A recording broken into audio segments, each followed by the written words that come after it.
Saludos y bienvenidos. Hoy nos vamos a meter en un territorio que está justo en la frontera entre la ciencia ficción, la filosofía y las matemáticas puras. Un sitio interesante. Mucho. Nuestra misión de hoy es casi la de un detective. Tenemos un misterio, que es la conciencia, y un sospechoso principal, un concepto llamado información integrada. Me gusta la analogía. Para ello, vamos a seguir las pistas matemáticas que nos han dejado Alessandro Epasto y Enrico Nardelli en un artículo científico. Ojo que es importante decir que ellos no inventan la teoría de cero. No, para nada. Cogen el trabajo original de Giulio Tononi, la famosa teoría de la información integrada, y lo que hacen es darle un baño de rigor matemático. La formalizan. Buscan construir un caso sólido, con pruebas, para medir algo que hasta ahora, parecía inmedible. Así que la pregunta que vamos a intentar responder es, ¿qué es exactamente esa información integrada? ¿Y cómo se le puede un número? ¿Qué es la clave? Exacto. ¿Cómo se mide? Y sobre todo, ¿por qué esta idea es tan potente para explicar la diferencia entre, no sé, un cerebro y un simple montón de neuronas? Vamos a desgranar esto. El punto de partida es una idea que, aunque luego el desarrollo es complejo, la esencia es muy intuitiva. A ver. Imagina una orquesta sinfónica.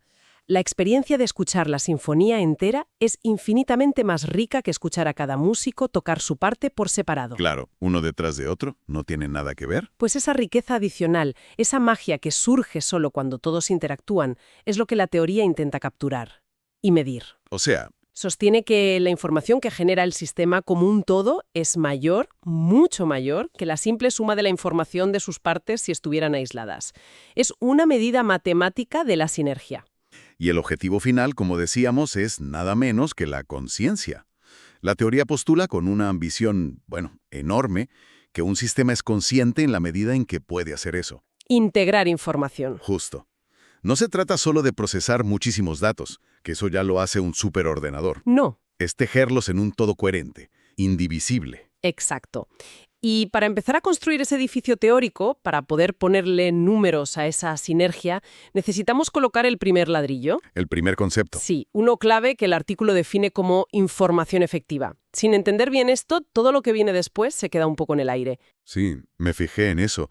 De hecho, los autores proponen nombres alternativos que me parecieron muy sugerentes. ¿Ah, sí? La llaman información experimental o incluso, y esto me encantó, información galileana. Suena casi poético para un artículo de este tipo. Es que esa palabra, galileana, es la clave de todo. ¿A qué se refieren? Lo que resulta fascinante aquí es que no estamos hablando de información teórica o abstracta. La información efectiva es la reducción de la incertidumbre sobre el estado pasado de un sistema, que ganas al observar su estado presente. O sea, es conocimiento que obtienes a través del experimento. Como hacía Galileo, de la observación. Mide la sorpresa informativa, el ajá, que te da a ver el sistema en acción más allá de lo que ya sabías solo con conocer sus reglas. A ver, creo que necesitamos un ejemplo para aterrizar esto. El artículo usa un par que son muy claros. Por un lado, un sistema totalmente aleatorio, como lanzar una moneda al aire. ¿Vale? Si veo que sale cara, ¿qué me dice eso sobre cómo estaba la moneda antes de lanzarla? Absolutamente nada. Podía estar en cara o en cruz. No tienes ni la más remota idea. Tu observación no reduce en nada la incertidumbre sobre el pasado. Información efectiva, 0. Entonces, 0. y pasa lo mismo en el extremo opuesto. Un sistema estático que nunca cambia. Si siempre está en el estado A, observarlo y ver que está en A. No te aporta nada nuevo. Ninguna información nueva sobre su pasado. Ya sabías que antes estaba en A. Es, aburridamente predecible. O sea que, tanto el caos puro como la quietud absoluta tienen 0 información efectiva. Exacto. La observación no te enseña nada nuevo sobre su historia. Vale. En cambio, vete a un sistema determinista que se mueve en un ciclo. El semáforo es perfecto. Sigue un ciclo inalterable. Rojo, ámbar, verde. Siempre igual. Si lo observas y ves que está en verde, tienes la certeza absoluta de que su estado inmediatamente anterior fue ámbar. 100% de seguridad. Tu observación ha eliminado por completo la incertidumbre. Te ha dado el máximo de información posible. La información efectiva, en este caso, es altísima. Mide, por tanto, esa ganancia de certeza que te da mirar el mundo. Entendido. La información efectiva nos dice cuánto aprendemos del pasado al ver el presente. Pero claro, todo esto se queda en el aire si no tenemos un sistema concreto al que aplicarlo. ¿Cierto? No podemos meter un cerebro o una orquesta en una fórmula. ¿Cómo lo aterrizan los autores? ¿Cuál es el modelo que usan para trabajar? Usan un andamiaje matemático que es muy potente y flexible. Las redes booleanas probabilísticas. El nombre puede asustar un poco. Sí, pero la idea es bastante visual. Imagina una red de interruptores. Cada uno puede estar encendido, que sería un 1, o apagado, un 0. Vale. La clave es que el estado futuro de cada interruptor no es algo seguro, sino una probabilidad que depende del estado actual de los interruptores a los que está conectado. Ah, vale, no es como un circuito de un ordenador donde si pulsas A, siempre pasa B. No, Aquí hay un quizás. exacto. Es un modelo perfecto para representar desde redes de neuronas, donde el disparo de una influye en la probabilidad de que disparen sus vecinas, hasta interacciones genéticas. O sea, un sistema complejo. Pero pensemos en algo más sencillo, como un grupo de amigos decidiendo si van al cine. La decisión de Ana, de ir, el interruptor encendido, aumenta la probabilidad de que vayan Beatriz y Carlos, pero quizá disminuye la de David, que no se lleva bien con ella. Entiendo, es una red de influencias mutuas. Con un grado de incertidumbre. Ese es el tipo de sistema que este modelo intenta capturar. No es ni un reloj suizo perfectamente predecible, ni un caos absoluto. Se mueve en ese espacio intermedio donde ocurre casi todo lo interesante en la vida. Y me imagino que toda esa red de influencias se puede resumir matemáticamente de alguna forma. Sí, en lo que llaman una matriz de transición de estados. Otro nombre intimidante. Sí, pero no es más que una tabla gigante que contiene la probabilidad de pasar de cualquier estado posible del sistema. O sea, cualquier combinación de interruptores encendidos y apagados. Justo a cualquier otro estado posible en el siguiente instante. Es, en esencia, el libro de reglas completo del sistema. Bien, aquí es donde llega el momento de la verdad. Tenemos los conceptos, tenemos el modelo del sistema. ¿Cómo pasamos de todo esto a medir la información integrada? ¿Cómo se calcula ese famoso valor phi? El proceso es muy metódico y la verdad es ingenioso. Primero, se calcula la información efectiva del sistema en su conjunto. Como si fuera una única caja negra. Exacto. Mides cuánta información te da a observar su estado actual sobre su estado pasado. Y ahora viene el paso crucial. ¿Cuál? Se intenta dividir el sistema en dos partes. Es como si virtualmente cogiéramos unas tijeras y cortáramos las conexiones entre dos subconjuntos de la red. Y una vez que tienes esas dos mitades aisladas, como si fueran dos sistemas independientes, ¿qué mides? Mides la suma de la información efectiva que cada una de esas partes genera por su cuenta. Ah, Y aquí está la magia. La información integrada, phi, es la diferencia. la resta. Es la información que tenía el sistema completo menos la que tienen sus partes cuando están aisladas. Representa, por tanto, la información que se pierde al romper esa comunicación interna. Es la sinergia hecha número. Justo. Es la parte de la música de la orquesta que desaparece por completo cuando aíslas a los músicos en habitaciones separadas. Un momento, aquí hay algo que me choca. Si quieres medir la integración de un sistema, la fuerza de su unidad, Sí. ¿no deberías buscar el corte que más la destruye? ¿El que provoca la máxima pérdida de información? Es una objeción excelente. Es que el artículo insiste tanto en encontrar la partición de mínima información, el MIP. Intuitivamente, parece que están haciendo justo lo contrario de lo que deberían. Buscan el eslabón más débil. Es que esa objeción toca el corazón de la teoría. Y aquí es donde la idea da un giro brillante y, como dices, contraintuitivo. A ver, Podríamos pensar que para medir la unidad de algo hay que ver cuánto cuesta romperlo por su punto más fuerte. claro. Pero la teoría de la información integrada propone lo contrario. La verdadera medida de la unidad de un sistema se revela en su punto más vulnerable. ¿Por qué? Sigo sin verlo claro. Piensa en esto.